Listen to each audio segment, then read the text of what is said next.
Gua nggak tahu udah berapa kali gue bilang collab, collab, dan collab. Ya, mungkin sekarang yang ada di pikiran lu gimana caranya collab, ya.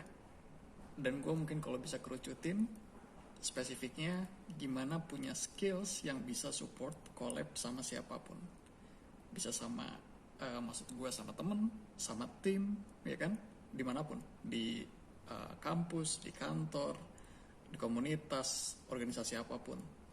Sekali lagi, apa yang mesti kita punya, ya. Dan hari ini gue mau coba share apa yang gue tahu tentang special skills buat collab part 1, ya. Jadi besok masih ada lagi part 2 nya, dan hari ini kita fokus 3. Dan biasa kita harus angkat sebuah pertanyaan, beberapa pertanyaan yang mungkin kita bisa kupas, ya. Kita bisa analisis gimana kita lakuinnya practically, gitu ya. Jadi pertanyaannya, gimana kita bisa collab sama orang lain, ya. Dan ngomongin collab itu pertama berarti membuat keputusan, ya kan. Habis membuat keputusan, gimana cara komunikasi ini, ya kan.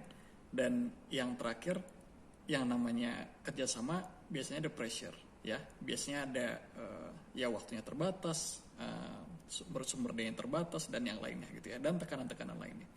Jadi 3 hal, ya.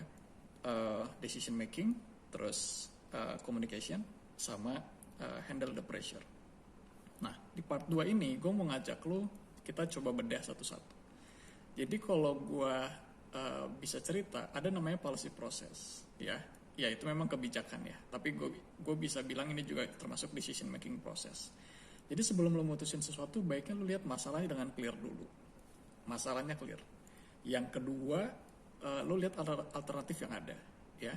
Yang ketiga, jangan buru-buru mutusin, karena lo harus lihat mungkin datanya dulu, infonya dulu, ya, opininya dulu, angkanya dulu, gitu. Termasuk komunikasiin ke teman, ya kan. Komunikasinya juga bisa dengan smart, karena yang namanya komunikasiin kan ada yang nyampein informasi sama yang nerima, ya kan. Ini dua-duanya harus kompak dulu, baru infonya nyampe dengan tepat.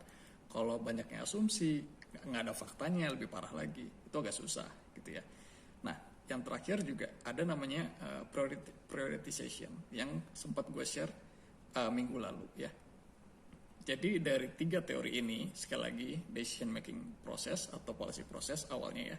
Yang kedua smart communication, yang terakhir prioritization.